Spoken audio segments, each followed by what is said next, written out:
is the most insidious subconscious lie we are telling ourselves that is creating the most pound for pound suffering in the world today?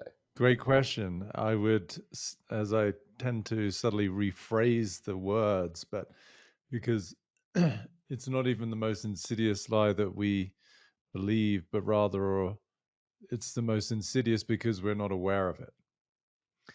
And so it's beneath the operating system of what it is to be human, which is the illusion of separation. That there's a you over there, there's a me here, and then there's the world out there. And as I affectionately remind people, as long as you think yourself to be separate, then you have no choice but to survive. And if you can look at that through the lens of just pure physicality, right? If if we by design are under the impression that we are separate, then the imperative of every mammal and certainly humans is you just got to do what you got to do to make it. And certainly with the primordial imperative of belonging as well. So then I have to become who I think I have to become in order to be accepted by the gang. So the the coupling of those two leads to a lot of suffering. So final answer. How old is that belief? Is that since the beginning of time? Did our like salamander cousins have similar perspectives of that? Like, what's the origination of the belief of separation? Well, of course, the honest answer is I have no fucking clue, because I mean, unless you're insinuating something about my age, but like I don't know. I would imagine, based on my own intuition and having studied human behavior for decades, that the dimension of planet Earth and what it is to be human, it's inbuilt. Meaning that this particular paradigm that we're in, one of the caveats of signing up to come to this beautiful shit show is that you're going to forget that you belong. So it's kind of like, you go to Cancun, you're going to get sun. It's like it's inbuilt, right? You go to planet Earth, you're going to think you're separate. So I would assert, without obviously fully knowing, that yes, it's from the dawn of time. What are some struggles that you still tend to deal with in this human experience? Because you seem to have the right answer for a lot of things, and I really appreciate seeing like the vulnerable quote. I don't know. I think vulnerable is kind of an annoying word in like social media land these days, but you seem to have the right answers, and I am intrigued by some of the you have any chinks in the armor of Peter Crone? Is there any moments of anxiety or regret or remorse or like, God dang it, I'm not Peter Croning right now? What's going on? I need Peter Crone right now. Where am I when I need me most? Yeah. um, no, it's beautiful. I think the biggest chink in my armor was the fact that I didn't initially, many years ago, want to have a chink in the armor. Right. So that became a vicious cycle that I think many thought leaders and teachers could probably relate to, is sort of, again, as you know, I affectionately write in quotes. So I say one of the hardest parts of being human is being human, right? It's the catch 22 where we don't want to show any flaws or imperfections. But when I got over that, then the chinks in the armor became something that I don't know if I'm proud of, but I really had compassion and love for, so which really up leveled everything in my life, because not only did I become so much more at peace within myself, I became a better friend, I became a better lover, I became a better leader, I became a better teacher, because I wasn't trying to not be human, which I think, the quintessential guru on a pedestal can fall prey to quite readily, where you get the masses. I'm not at those dizzy heights yet, but it's seemingly growing exponentially, where millions of people start to just worship and adore you. And so that slippery ego of separation can start to manifest. Oh, I'm the one with all the answers, to even quote you. Like, I'm totally comfortable not knowing. I'm, I'm really okay just being clueless, So that was the biggest chink that I overcame. And now, for me, I think you and I share this, and why we're such good friends is, I think if there's a kryptonite within me, it's just that I fucking care so much, you know? And sometimes in a world that seems to represent the antithesis of that, that can hurt. It's like, I can get to those moments of, well, what's the fucking point? I'm doing the best I can to liberate people, help them discover their true inherent freedom, love, power, worth.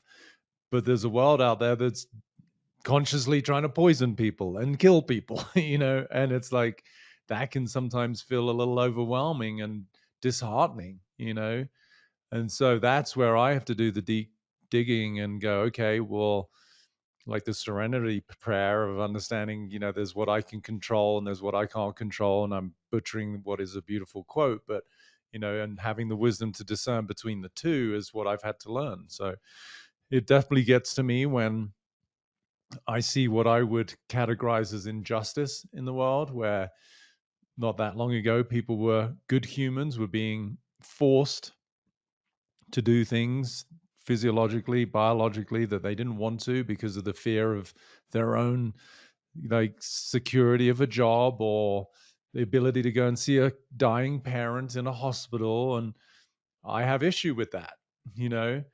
So they're the things that I probably now sometimes wrestle with, not even so much because it was, I forgot who it was. I think a Jordan Peterson or something said, it's a lot of people try to stay safe by not speaking up, and he was saying something to the effect it's actually way safer to speak up. And so now I've gotten to the point where I know I care.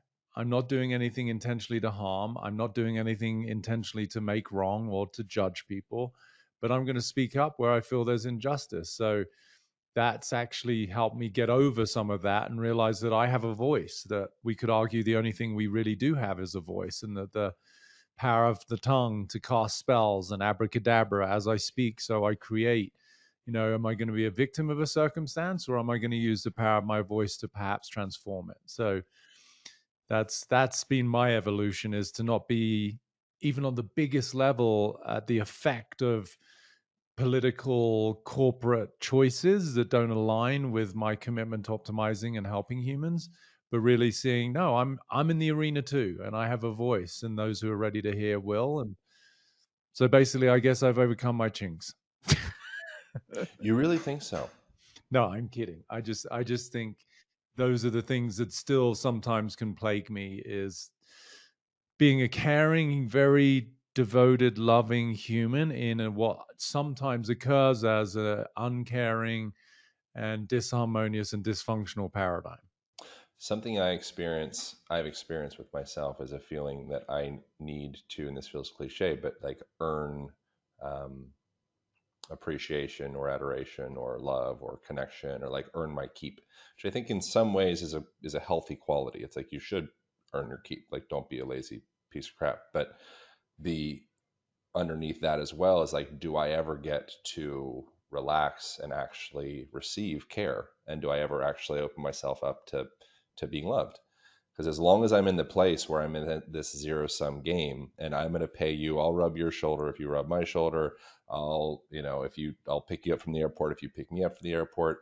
We do this kind of compensatory capitalistic love dance. Yeah. And I feel like that's something I'm actively working on unwinding within myself. Yeah. Why do you think that that's such a common? Do you think that that's capitalism that puts many people or me in that orientation, or why do you think that is? No, so that's chicken before the egg or cart before the horse or whatever. It's like capitalism is the byproduct of that mindset. Right. So it's not because of, if you look at everything that's manifest in the outside world, it's an extension of the fundamental conditioning of our subconscious relationship to ourselves. Right. So when somebody attracts in a relationship where they might say, typically it's a woman saying the man, oh, I attract these men who are emotionally unavailable. So that's definitely their experience. And we can have compassion and we can have understanding and patience for their reality, but it's not the truth. If they were to really understand, then actually it's the reflection of where they're perhaps emotionally unavailable within themselves or within other arenas of their life. So capitalism, as an extension of the human disposition and the operating system that we currently function within, is really a reflection of where someone like Aaron, and everyone can probably relate to that, is under the impression that this love that we experience, that we could assert as our true nature, is some sort of transactional exchange. Right. And that's what we've learned as kids, right? Kids are seen, not heard, or do this, do that. if you fulfill on this completed task, then you'll get whatever, fill in the blank, candy, toy, love, affection. And so it's built into the human conditioning that from a very young age, we're under the impression that in order to garner something of worth, it could be love, it could be wealth, it could be power, it could be status, it could be acknowledgement, we have to do something. And so that's deep in the conditioning of the subconscious patterns of what it is to be the current human being that is, as far as I'm concerned, limited, based in fear and suffering and dysfunction and disease. That's the current operating system that we have. So what you're working on, as I know you as a friend and I love and care for you, I can see that.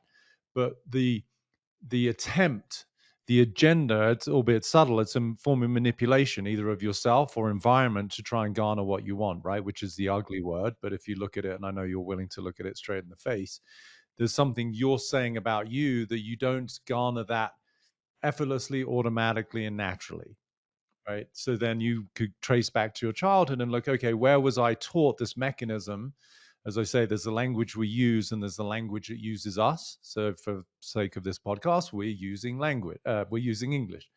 But the language that uses us is these subconscious patterns. So what's using Aaron at the deepest level is going to be something like, you know, you're not enough, or you're not loved, or you're bad.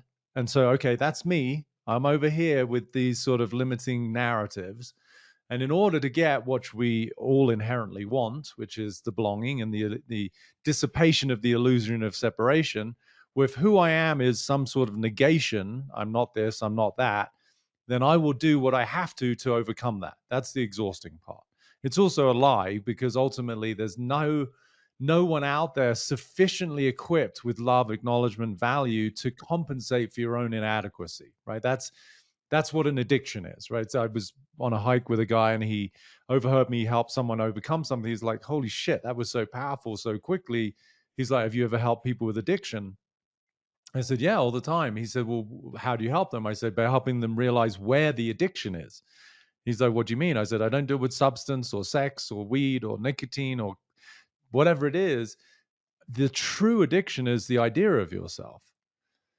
And so for someone like Aaron, again, knowing you and how big your heart is, actually anatomically, as well as emotionally, but like how that is an addiction, right? If who you are and the way that you are for yourself is not fill in the blank, loved, wanted, good enough, worthy, then because you care, you're going to compensate for that to try and garner that. And it's an interesting dynamic in the subconscious. Whenever we're in negation, meaning if we're not something, which is usually a positive, right? If I'm not enough, enough is good. If I'm not loved, love is good. If I'm not safe, safe is good. Whatever the not is, the way that the current design of a human being's survival mechanisms is we try to cope and compensate for the absence of something that's good.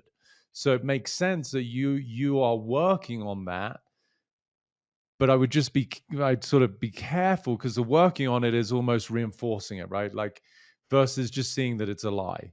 That whether you get love or not, without sounding dismissive, it's irrelevant. You are love. Your capacity to love is infinite.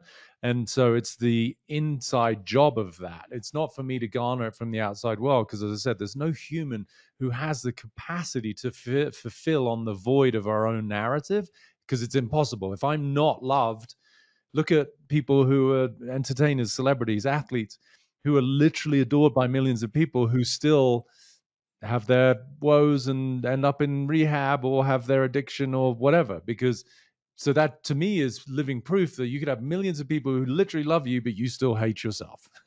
So maybe there's somewhere else to look. So that to me is a long-winded answer to your question. But capitalism as an energy, as a dynamic, is really the extension of this transactional energy, which is really born when we abandon ourselves in our childhood, right? Like that's the initial wound for every human being, is we abandon our true essence, because we make an agreement unconsciously with our care providers, whether they be biological parents or otherwise, where we're like, okay, what I'm understanding in this dynamic in this household is I have to act a certain way in order to at least be safe with you and get food and shelter, hopefully throw in a bit of love here and there. So I'll become who I think I should be in order to get that. and then that pattern tends to, perpetuate through adulthood. So that's the game that we're playing here, and that's the game that I love dissolving for people. Are there ways in your own life, if you were coaching yourself, that you find yourself compensating or avoiding or bypassing any internal feelings in your own world? Very rarely now. My go-to, because of whatever resources, intelligence, emotional, financial, wherever I have capacity to help, is I tend to over accommodate. So I tend to, if it was a generic term, not that I'm a people pleaser, but it's like I have the capacity to step up in so many arenas of my life that I tend to do that. So we could really put that in the bucket of maybe being a little over tolerant. And that's something where I learned, from a very young age. Like my mum was sick, probably, gosh, I was probably still 4. She died when I was 7. But for those 2 or 3 years, which are very formative, from 4 to 7, all attention and focus was on my mum, who was dying of cancer. So, although I don't recall this, I can intuit it and I can sense it and I can make sense of it, which is I would have learned at a very young age to be the quintessential good boy and not necessarily have my needs met, which really is the imperative for a child from 4 to 7, especially from the maternal, right? So I became incredibly capable, adequate, resourceful, and my capacity to hold space, which I think affords me the beautiful career I have, is, in large part, I think, because I learned to put my needs to one side. So I've, over the years, especially the last decade or so, you know, done a good job of reversing that and saying, no, wait a minute, my needs matter too, not in a selfish or needy way, but just in a very humanistic and biological way.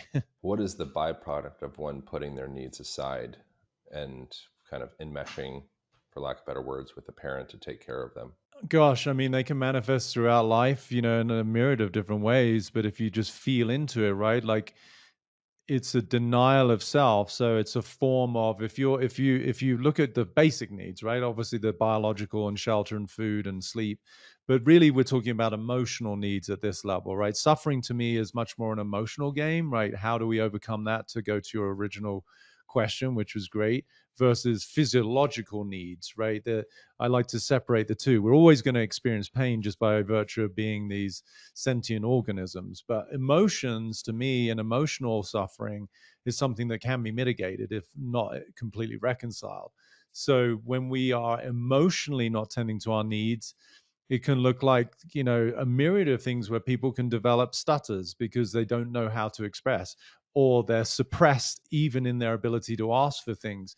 It's the person in a relationship who will always compromise, whether it be something as asinine as the temperature of a room as you sleep, or who gets the food and who doesn't get the food.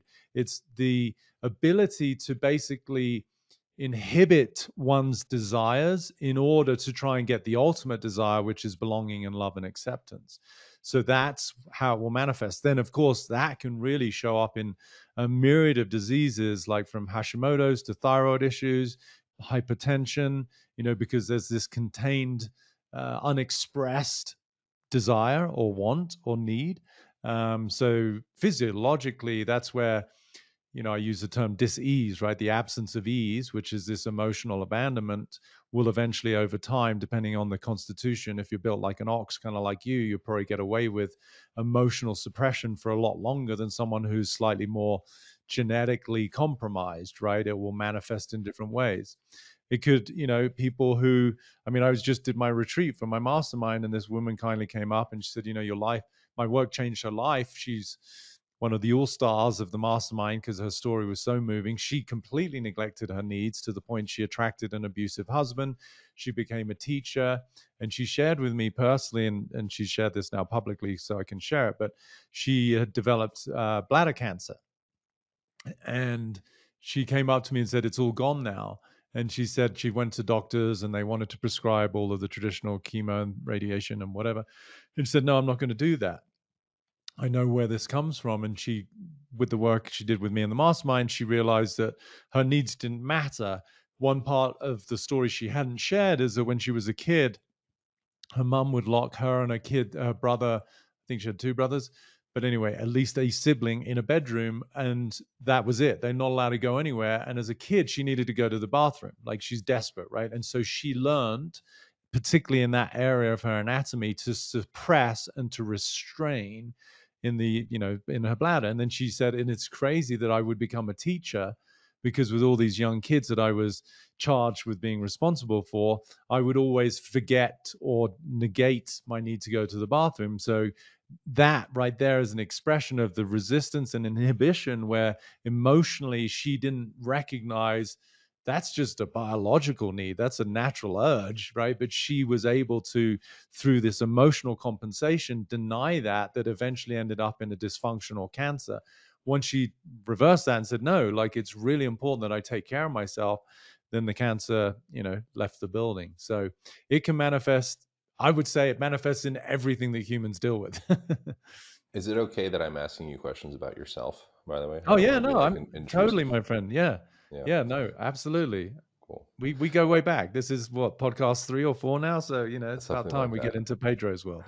I always want to. I mean, that's Yeah. my preferred thing, and something that I experience is, I think, because you were so smart and you were so elaborate and Mhm. you are able to make right of all things, because your capacity and adeptness with language and communication and kind of making everything kind of right. To Mhm. me, sometimes something I experience with you is actually like a yearning to like feel you even deeper. Okay, I get that. Yeah. I And appreciate the compliment on both sides. yeah, and I'm not saying that I don't feel you, but Yeah. I like, that's something that I experience of like, I really want to like cry with you. Yeah. Well, I think we've done that a couple of times. Certainly when you came to Tahoe and, we were talking about some of your addiction stuff. Yeah. Yeah. No, Can I I? love that, and I love that about you, and you mean the world to me, and believe me, I'm not immune to crying. I was watching, We Bought a Zoo. I mean, I'd never even heard of the fucking show. Like, it was, um, I've forgotten who even the actor was. But anyway, it's a cheesy rom-com with Scarlett Johansson and, oh, I think it's, no, I can't remember the actor. But anyway, I was bawling, just at the, because I see all of the dysfunctions. Like, it's so stereotypical, but like the dad and the son and the acrimony between them, and you just don't care about me, dad, and it's like, but it gets to me because that's just everywhere, and it's like, why can't we all get along? Is kind of my world. So that's where I do get emotional. What are some of the hardest feelings that you have, um, present or past, historically struggled to feel? The things that have been like, oh shit, that's actually, oh, it's a blind spot. I didn't realize that was really challenging for me to feel that. That's a great question. For me, one place that I don't think I've gotten to many times, and so I don't know if it's hard to, or if it's because I've managed to transcend the need for it, but it's anger. That's what I was thinking. I don't really get pissed, like, I think I've gotten to such a profound level of acceptance. And I think at times maybe that was compensatory, meaning not bypassing, but like I was so okay with everything, um, that it fell a little bit into that bracket of, like you were asking me earlier, where I would not necessarily speak my truth, like my bandwidth to handle was so vast that it's like, no problem, you know? And so, like, what we could call that healthy anger versus, like, dysfunctional anger, which is really on top of a lot of hurt, but now I think even over the last few years, as I expressed earlier, like, recognizing my voice, if it's in the bigger arena of politics and all the bullshit, that's gone on that you and I sort of obviously aligned on, I wouldn't even categorize it as, I'm not so much angry, I'm just fighting the good fight from my perspective, like, standing up for justice and, the goodness of humanity. So I guess I've tapped into it a little bit more there versus like being too, as a kid, I was so shy as a kid, like, which people find hard to believe, but like I just was super, super quiet. Like, I was the kind of quintessential hold on to my dad's leg, kid, really quiet. I was the quintessential good boy. Like, and so I didn't have tantrums. And again, that may correlate with the 4 to 7 years old boy not having space to be hurt or upset or not get the toy he wanted because mummy's dying, like all attention on mum. So I can imagine that maybe during those years, I'm speculating, not having the traditional childhood tantrums, like which was a precursor to maybe expressing anger, led to me never going there. I've had moments where it's good to take something out on a boxing bag, as a workout, but that's typically self-referred. It's meaning I hold myself to high account, like standards of living, health, sports performance, and if I don't play well at something, I'd just be frustrated, right? Like I guess when I was younger, I definitely threw a couple of tennis rackets.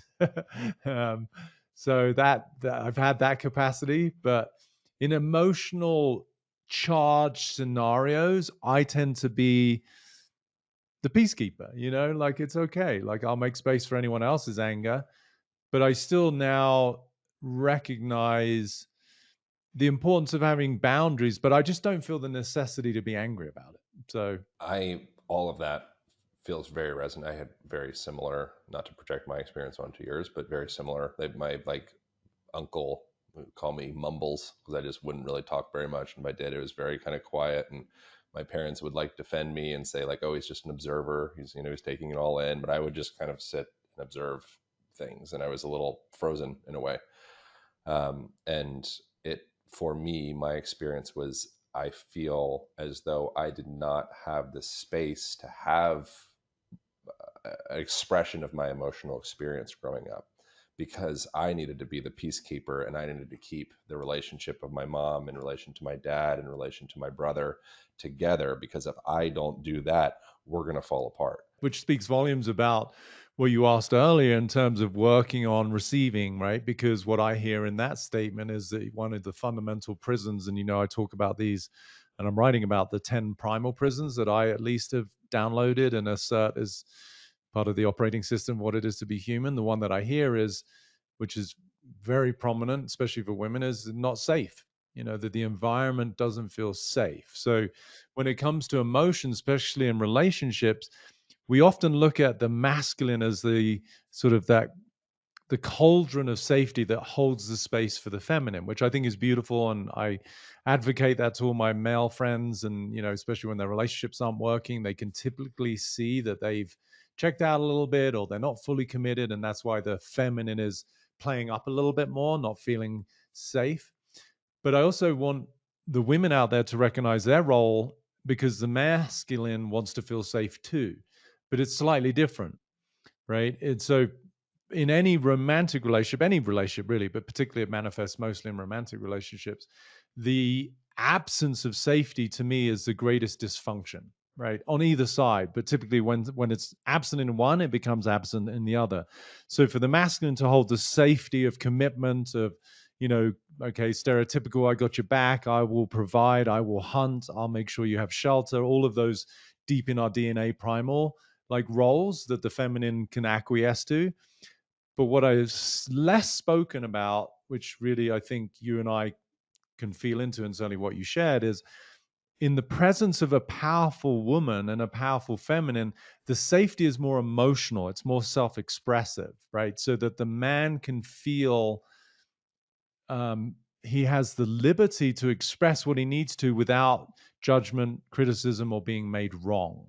And that's a real subtle form of safety. It's not so obvious, it's not so primal or physical.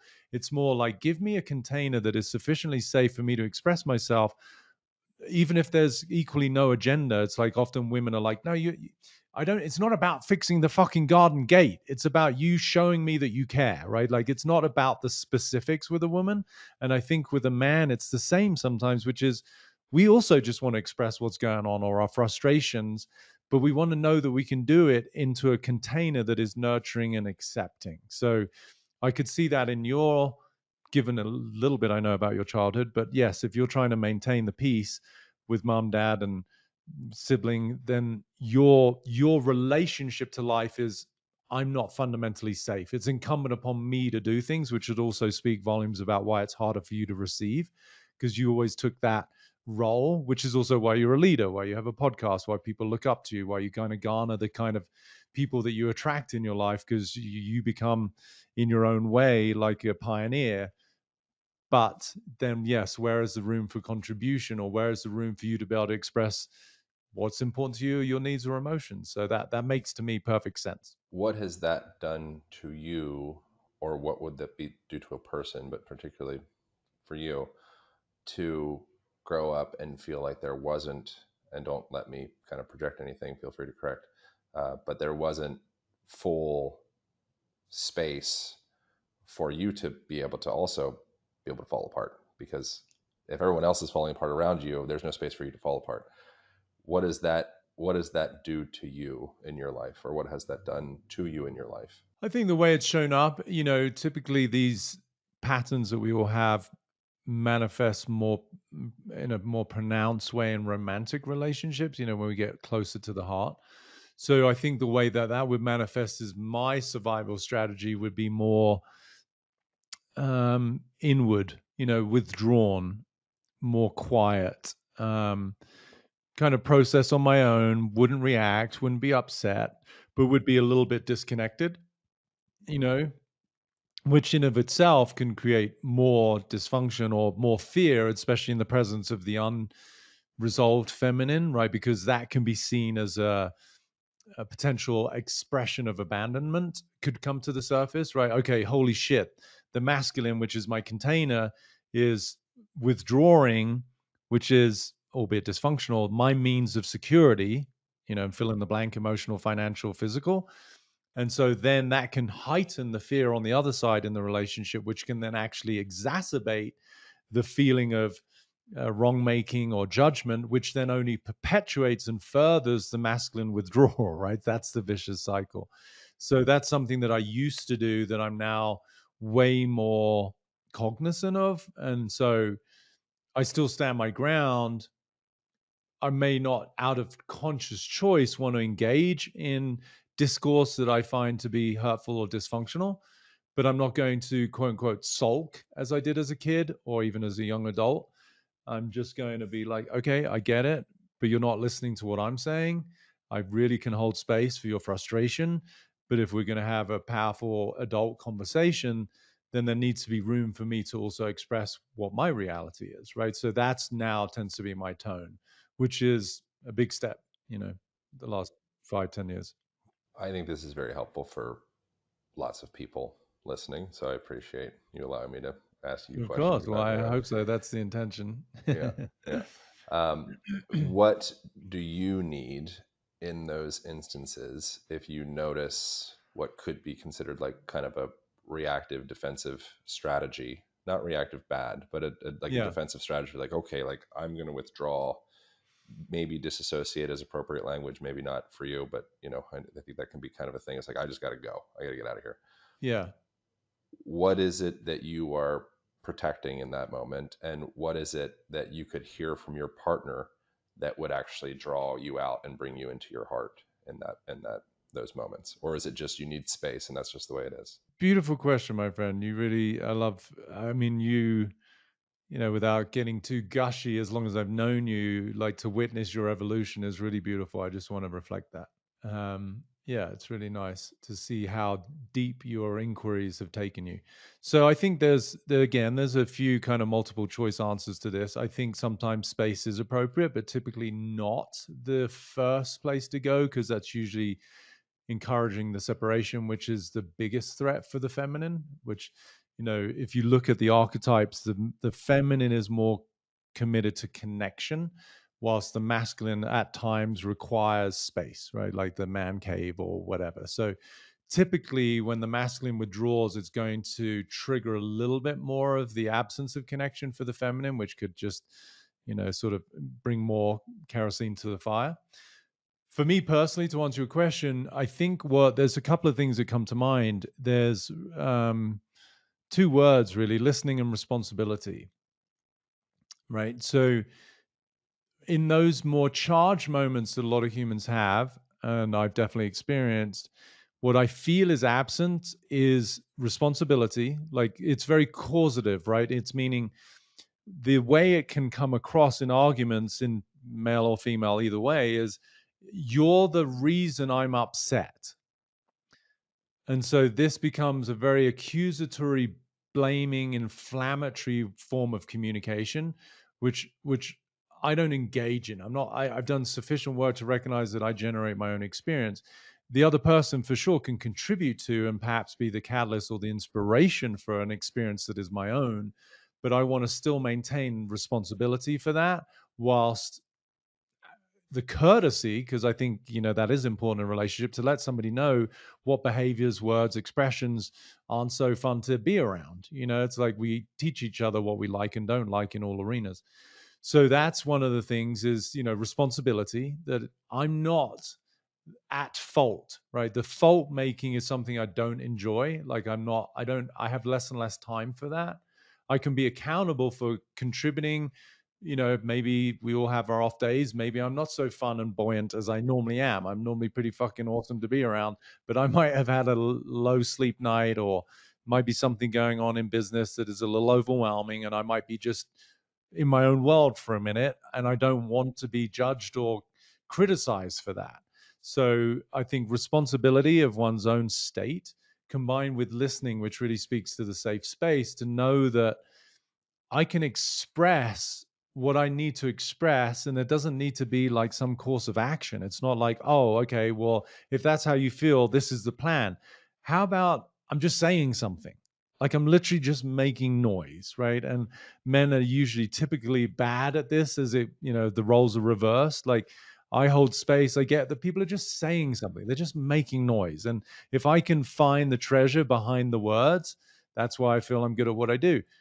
But sometimes we get into the minutia of what someone's saying, as opposed to saying, no, I'm just saying something, and I just want you to hear that I'm just saying something. And that's the it's sort of a weird paradox. If it's like the void, right? Like it's like why people might scream on a cliff top, or they pray, right? Like prayer to me is synonymous with really believing there's someone out there that holds a safe space.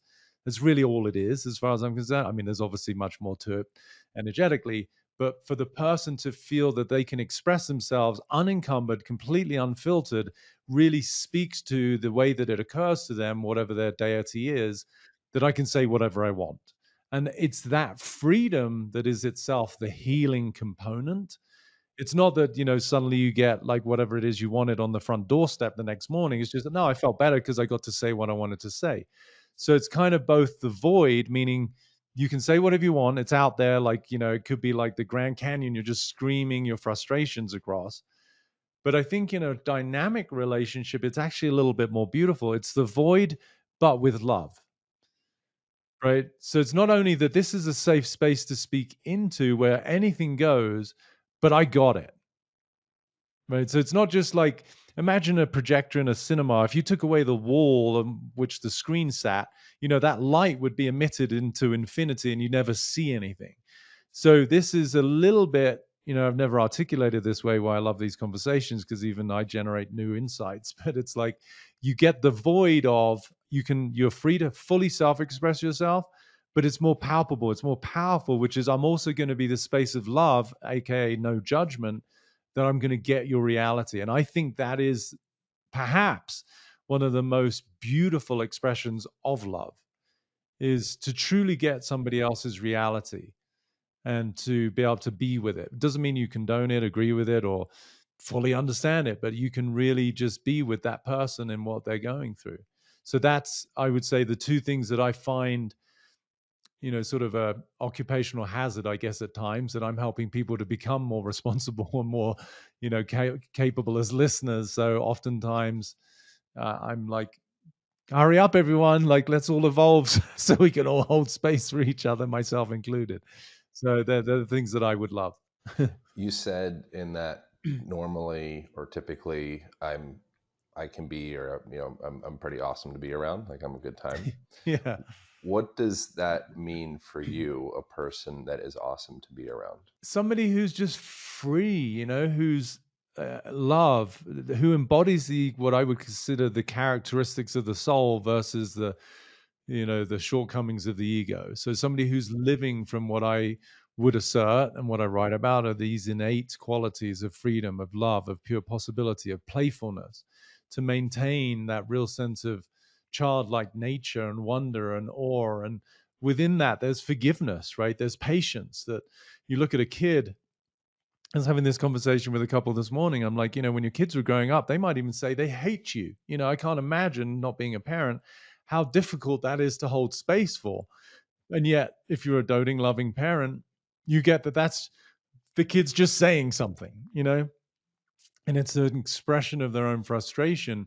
So for me, when all of those internal survival mechanisms are sort of at least dissipated, transcended, or hopefully completely dissolved, we're left with the natural state of a being, which I think is to love, is to play, is to be curious, is to commune, is to create. And so that's what I want to be around, is people who are committed, obviously, to doing the work, because we all arrive, as I said earlier, in the shit show. And part of the agreement is that you're going to think you're separate and there's all sorts of shit wrong with you. That's your mission. But hopefully you can get beyond that pretty quickly and then just start, living in complete awe of this beautiful dimension and explore together. So that to me is the kind of energy I like to imbibe in. Do you feel like, in your experience in just life and relationships and such, do you feel like you've allowed yourself the opportunity to fall apart in front of someone else and be witnessed by a Many compassionate awareness times, in them? many times. Yeah.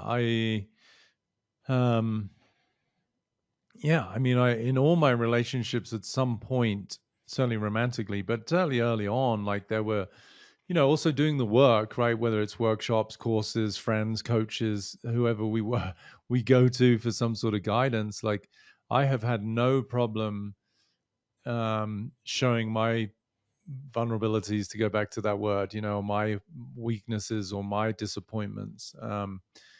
As I said, I think just having done this work for so long, it's not to negate my humanity, quite the opposite. I think I've embraced it even more so now, that it's almost like making sufficient space for my flaws and imperfections or my feelings means that they don't carry much charge anymore. So, but yes, is the final answer, shorter answer to your question.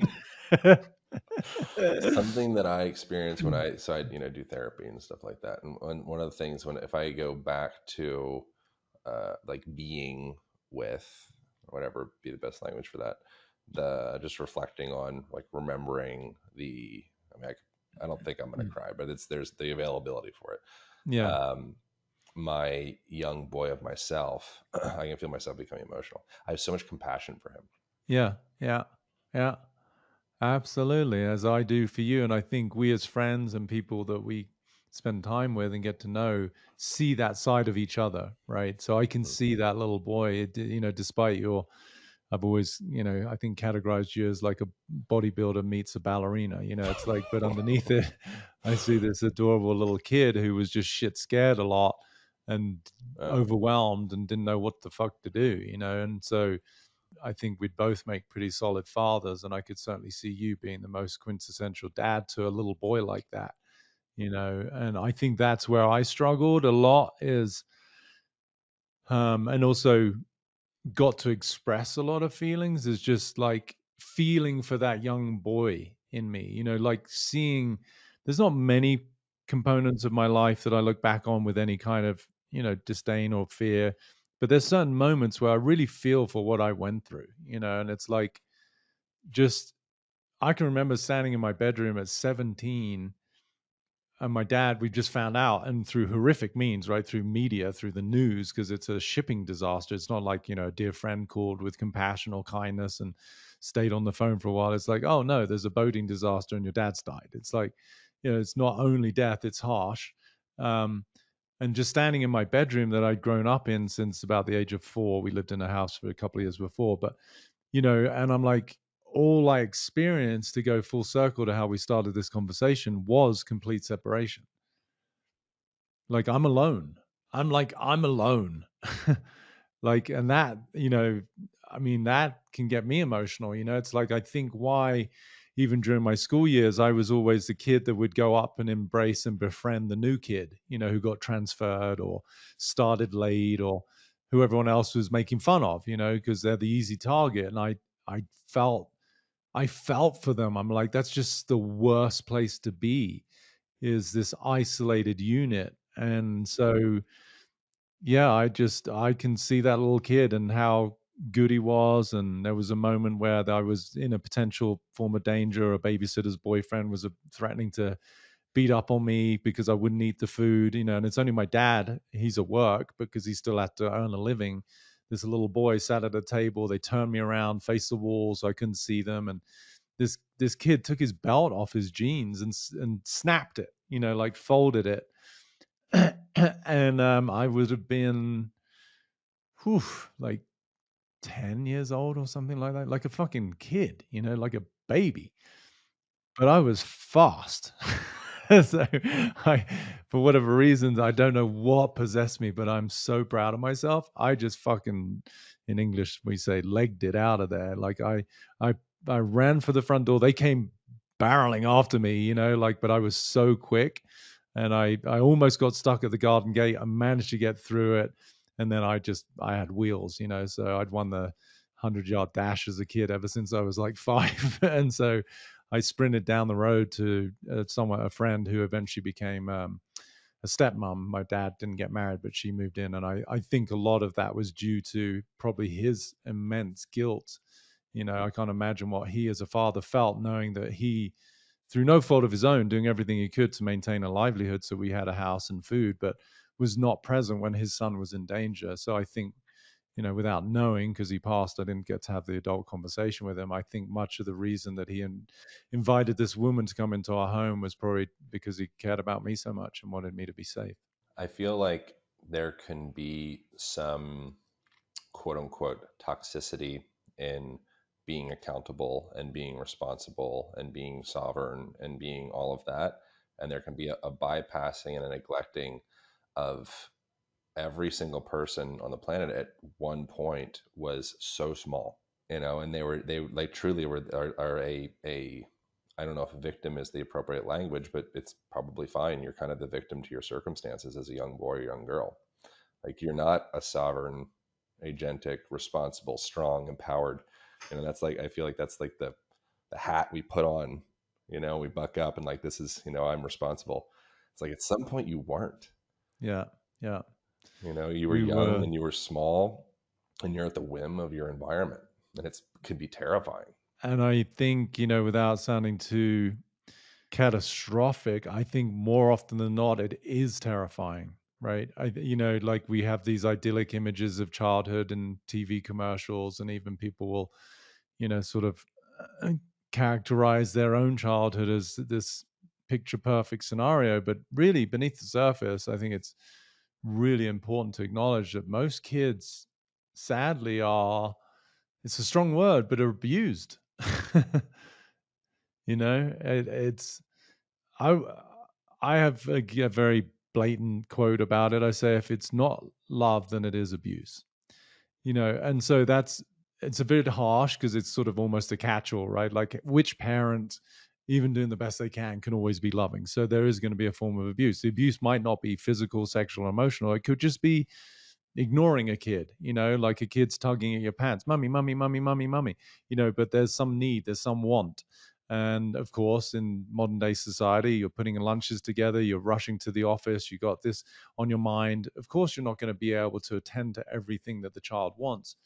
But I do feel it's a beautiful, way that you've articulated in my work. I really help people find that energy of what I categorize as hopelessness and powerlessness, right? As an experience, that's how we feel as kids, because we are literally dependent. Like, you're not going to get out there at like 6 months old and get a job mowing the neighbor's lawn and get some money to buy food. Like, we are completely and utterly at the whim of our care providers.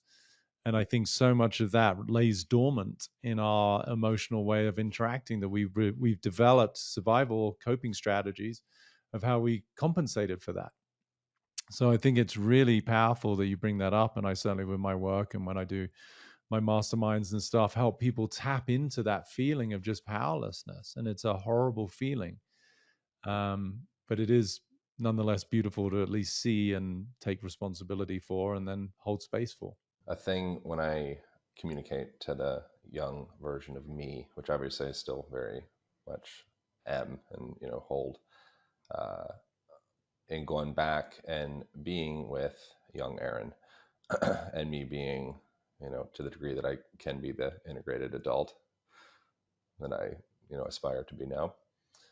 Uh, the thing that I say to that young version of myself that it seems like he needs the most is just to know that I'm not going anywhere. Amen. Yep. That's it. That to me is like sort of the okay, it's not completely curative because these underlying patterns have usually a lot of momentum and conditioning, but I felt the same for myself, especially because it was a visceral experience of separation, like being alone. Is I did a little retrieval and went into the woods and did a little, exercise where I found him by himself. And I take people through this exercise again in some of my work where I have people pull up pictures of their young self, and it's very profound. And I take them through a series of questions, but the one that, often brings everybody to tears is what does that kid want from you? And when they tap into that, just the flood works. For me it was very similar. It's like just please never leave me alone. So threw him in my emotional backpack and took him with me. Is he with you today? Everywhere I go, yeah. Intrinsic part of who I am and everything I do. That's part of the playfulness. It's part of the coy. It's part of the shyness sometimes, but it's also part of my manhood where I get to step up and go, oh, it's okay. It's okay. This person doesn't quite get it. They're being mean. They're being angry, and you didn't do anything wrong. Hmm.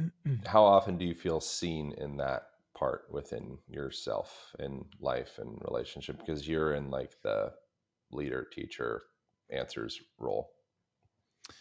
um, I mean, I probably get seen there in ways that I don't fully comprehend, right? In this sort of bizarre world of media, social media. It could be a day goes where like a million people see a video that I've done. Like, how many people with their own sensibilities and kindness and compassion and awareness are able to see, wow, that guy really fucking cares. Like, I can really see the sweet boy in him that I don't know that they're picking up on that. So I'd like to think that courtesy of people like you and the way that I like to present myself, that people see that side of me quite readily. In my own personal life, I think I'm blessed to have friends, who really get me.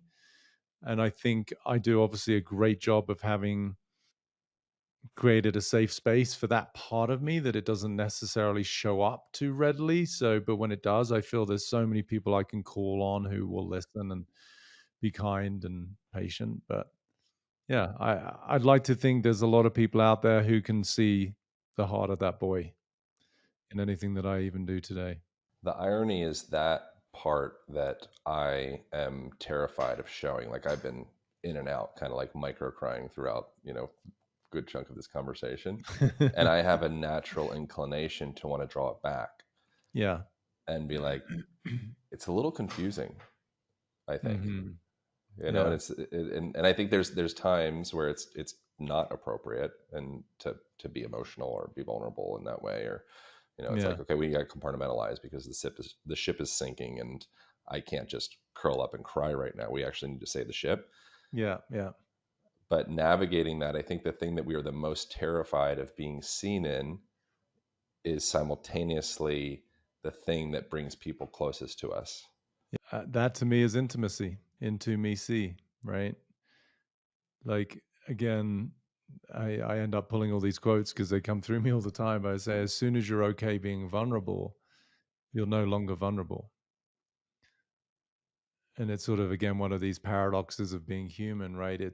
And again, like in the Bible, they say you don't toss pearls before swine, right? Meaning speaking to, like, there's an appropriate space within which to share that which is closest to the heart, right? I mean, I'm sure you and I occasionally are not so much now, but there's the few comments of like, who's this douchebag, thinks he's a guru, or there might be some funny comments out there where they're not the kind of people who I'm gonna share my deepest, darkest vulnerabilities with, Um, but I think for you and I, knowing the same kind of communities that we travel in, there's usually a really beautiful listening for all of it. So I think for you, with this micro dosing of crying and self-expression that you kindly shared, I think it's the beauty of being able to see that, recognize it, and then maybe just investigate, like, what is the subtle, because it's very subtle, inhibition there, like where does Aaron's young boy think, as we said earlier, maybe this isn't the safe space to do this. And I don't think it's safe, maybe, like you said, inappropriate. Like, you're a host, this is a podcast, like, what do people think? And we can categorize things so subtly behind the scenes. And then that's, now created the container in which we function, right? I talk about worlds that we live in, right? And so the world of, like, whenever I'm with, an athlete, like I remember talking to one of my greatest athletes of all time, like with 15 seasons, and he's a baseball player, and he's like, dude, I'm just so fucking pissed because I've gone over for 4 games or something. He hasn't had a hit, right? And for a professional baseball player who's being paid literally 20, 30 million a year to perform, that's just not appropriate. you know but it was the greatest access to his potential, because I said, no, you're missing the point. He's like, what? You have the capacity to suck. Even as a professional athlete, you have, and especially in a game of baseball where there's, failure 70% of the time, you're still a Hall of Famer. And that season, he became the National League MVP. Like, he was the biggest accolade an athlete, because he made space for the part of him that wasn't so shiny and great. And so I think the tears, whatever it is, the anger, the feelings that we sometimes feel aren't appropriate, really speak to that part of I think, the final initiation of what it is to be a human, which is, yeah, we're all great at perfecting everything, and we're designed to look a certain way depending on what society we grow up in and whatever is on vogue in fashion, or what device everybody's got that you should get to fit in. All of that's automated, right? Forget about it. Everyone's going to do that. But who can kind of bulk that trend and go, you know what?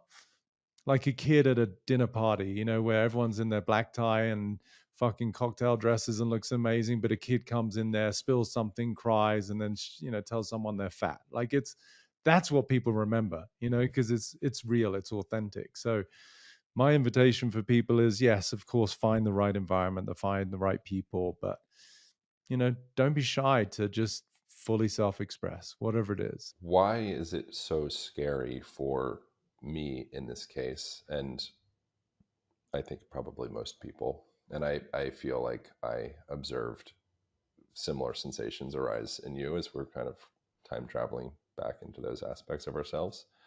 Why is it so absolutely terrifying to show the world these aspects of ourselves that also, in fact, open the world to most of the things we probably tell ourselves that we desire? Beautifully articulated, and that's why I said intimacy, right? Um, I think, because, to go back to the very initial question, it occurs, because it's not a truth, it occurs as though our survival is dependent upon it. And that's why there's so much at stake. Because if we're not accepted, particularly by our peers, the group that we're so closely associated with, then in deep primal DNA ways, we're kicked out into the jungle where there's bigger predators. That's how deep the wiring is. Here, of course, now you just, you move to a different zip code, or you move to a different country, you'll be fine. You might even be happier, but it's still in the DNA, it's primal. So it feels as though sharing anything that we declare as inappropriate is in complete conflict with the primal need to belong. And that's scary. And yet it's also the most beautiful access to true connection. What is the function of relationship for a human being? Gosh, I mean, that's a whole nother podcast, but I mean, the actual dynamic of relativity is what's present in relationship, right? I had a distinct moment early on in my own, sort of bizarre but very fulfilling career when I started to realize some of these insights that seem to help a lot of people. I was about to go for a run, and I was in a shitty rent control apartment. And for what bizarre reasons, I don't know, but I put my hands up against a wall just by the front door, and I extended one of the legs back to stretch my calves a little, right? Not too much because I hadn't warmed up. Someone with your level of guru expertise with physiology, maybe it wasn't the best time to stretch, but that's what I did at the young age of 23 or 24. And I don't know why, other than to maybe share this distinction. As I got closer to the wall with my eyes, I became so disoriented because even though it was a shitty rent control apartment, the painter had done an impeccable job, and there was no flaws, no lines, no marks, no raised bubbles. And it was so uniformed, I had no sense of perception anymore.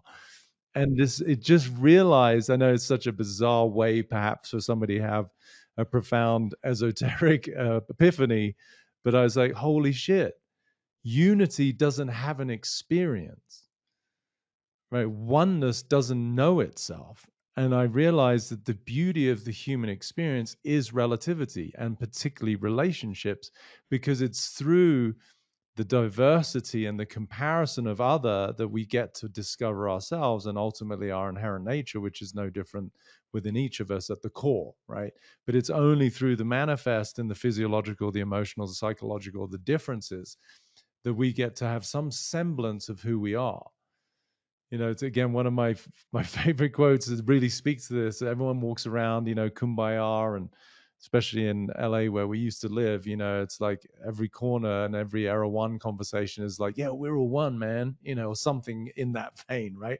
Which sounds great, and I'm all for it. But what hit me is there's an addition to that. Yes, we're all one, but we wouldn't know that if it weren't for the we. So that's the role of relationship. Diversity is the access to unity. Most of those people are probably bullshitting outside of like as soon as sex or money comes on the table, suddenly, Yeah. patch pants, you know, Of, of mountain spring becomes a very different person. patch bats. Yeah, enlightened squirrel. Yeah, I know. That's all just like invariably these conversations I've ever heard is someone desperately trying to be loved and accepted. In this case, it looks like just trying to pick up a chick at Erewhon. Right. Yeah, Yeah. it's a good Yeah. strategy. Yeah, Yeah. So righteousness. I think Ramdas said something along the lines of like righteousness is kind of one of the, I don't remember what he said exactly. Righteousness is kind of like one of the last stages of kind of delusion before actually coming to some place of actual true like freedom or enlightenment. That's not exactly what he said. yeah. But we get caught Yeah. up because we've done all of this work and we're doing okay in the world and financially doing okay and we've got this great brilliant yoga practice and we're stretching all the right ways and we wear all the right Yeah. clothes and we say all the right things. We've really refined ourselves. Welcome to the next level of your trap Yeah. because now you're like, wow, look at me. I'm amazing. I think this might be enlightenment. I think I might be a little bit better than these other people because they're not clearly Yeah. not enlightened. Yeah. And you're just like, okay, They don't do now here we are. pranayama. Exactly. So now you're in the next trap. Yeah, of course. Yeah. Begin the trap. Yeah. Enter the stadium. I think one of my favorite quotes that I heard, it wasn't one of mine, but it definitely resonated with me is there are none so self-righteous as the newly converted. Yeah, right. Yeah, you're Right. As soon excited. as you get, it's like, oh my God, I just got it. It's so obvious. Yeah, it wasn't that obvious to you about 4 hours ago, when you were blaming your boss or your wife or your kids, right? So I think if there's one thing that I do take pride in, which seems, antithetical to this whole point we're discussing, but is humility, right? Like, because I know when I was younger, I can remember the first talk I gave to a Major League Baseball team.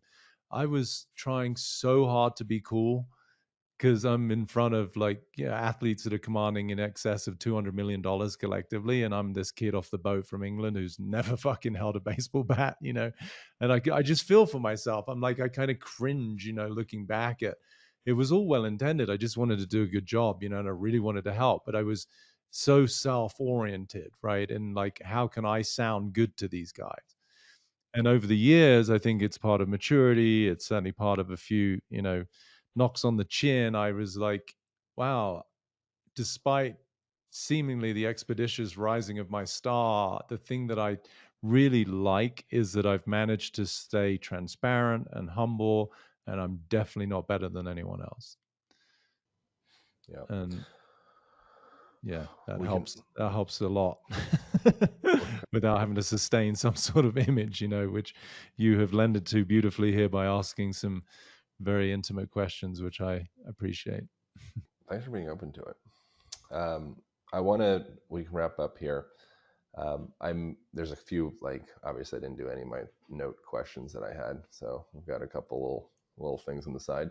Uh, Something I've heard you say is you cannot be healthy unless you free your mind. Yeah. What does that mean? So if you look at the cascade in terms of the hierarchy of what systems inform the others, as well as me, maybe better, like in terms of the autonomic nervous system and those two main branches of sympathetic and parasympathetic, most people are living in a constant, whether it be mild to severe state of sympathetic response, right? Meaning that the way that we perceive life is fundamentally as a potential and sometimes actual perceived threat. So when we're in that state, what happens is physiologically, as you know, fear, like fight or flight and freeze, are the precursors to adrenaline, epinephrine, not epinephrine, norepinephrine, and then like cortisol, and all of this cascade of neurotransmitters that are, you know, dysfunctional as it relates to true vitality, right? They're not there to repair and rejuvenate and rest as if we're in the parasympathetic state. So for me, it becomes quite categoric, and that's why I make it as a bold statement. But it's, if you are in a state of fight or flight, then, which is your mind is not free because you're perceiving the world as a danger, or that there's something wrong with you, or your survival is at stake because you're looking through this primordial lens of separation, then you have to be sitting in some degree, for usually the majority of time, in a sympathetic mode, which means the faculties that are lended to us in terms of health and vitality are offline. So that's why I make that statement. Does the perception that I am not free and I need to make myself free place a person into a double bind of actually perpetuating separation? Yes, I'm not free as one of the prisons. That's one of the illusions. Just like I'm not good enough, that person typically, strategically and very sensibly becomes a hard worker, a perfectionist, and a people pleaser. That makes sense, right? As a compensatory behavioral adaptation to feeling I'm not enough. So if I'm not free, then of course I'm going to do everything to become free. That's the whole illusion of becoming. For me, it's an unbecoming process. You've heard me say before, I don't solve people's problems, I dissolve them, right? So it's a dissolution of the narrative and the constraints that are part of the subconscious that are actually confining the essence of our true nature, which is already ever present. So I'm always revealing for people what is already there and giving them something that's they're just oblivious to. It's not because I've got the magic secret that they're oblivious to. It's no, I'm just revealing the constraints that are in the way of the very essence of what is really at the root of all desire, which we could say is freedom, love, and a true sense of possibility and vitality. It's there.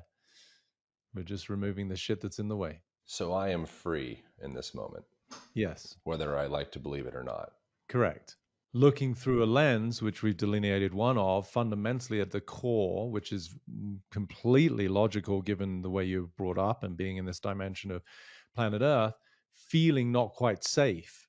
So then, in your essence of freedom, looking through the lens of I'm not safe, you're not even walking around saying that, it's more visceral, it's more somatic, then freedom is compromised, it's diminished, it's lost.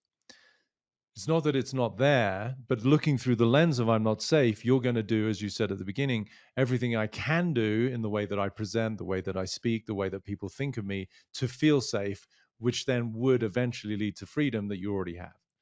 That's the madness of being human. Becoming honest with how we or I manipulate the world, manipulate friendships, manipulate relationships, manipulate myself, manipulate, like, coming honest with that is kind of scary, especially now because, the word narcissist gets thrown around by freaking 98% of girls on the internet, I think.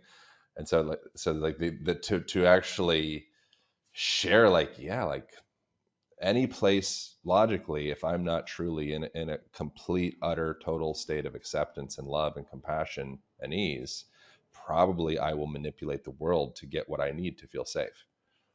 It's Yeah, just the nature of how it absolutely. works. Yeah. And how, if there was, in summation, I mean, I think it's a valuable thing just to have, like, the self reflection, on that. For a person, ask yourself the question, like, how do I manipulate the world around me to get what I need? And ultimately what I need probably is safety, love, to be seen, heard, held. I've heard you say something along those lines. If there was one unlock of sorts, obviously, well, maybe it is it as simple as an unlock for us to come into that place? It is, and I would introduce the one word which so you recognize, which is first of all super evolved and unusual, becoming hopefully a little bit more typical as people wake up and consciousness evolves, but you're aware of how, right? How you manipulate others, how you manipulate particularly intimate relationships, how you manipulate perhaps most profoundly yourself, right? My invitation for people is to go a level deeper and ask why, because that's where the code lies. That's where the programming is. So it's one thing to be aware of the behavior. That's awesome. And oftentimes you'll get that in therapy and stuff, which is great. And then you'll be given prescriptions, hopefully not drugs, but new behavioral patterns to try, which sometimes become futile because they're still built on the original code. So you know how you manipulate, but what I do is I take people to why. What is it? Who are you for yourself at the most fundamental level of your own conditioning that you're oblivious to, that has those behavioral adaptations even show up in the first place? I'm afraid I'll be left. I'm afraid I won't be safe. Yeah. And that's okay. And then the next step of that, that's the why, which is great. Then we want to investigate what I say, the validity of that perspective. Is that an actual truth? And I can, for the sake of mitigating suffering, I can tell everyone the answer is always no. Now, the degree to which that lands and you go, oh yeah, it's not true, then that's the nirvana on the other side of that revelation. At which point, the behavioral adaptations and manipulation all dissipate, and they get, they're redundant now because you don't need to in any way change, manipulate yourself or others to be safe, because I am safety itself. You don't need to do anything to become free, because I am freedom itself. I don't need to do anything to be loved by others, because I am love itself. When you really hit that, that's the mother lode of that's enlightenment.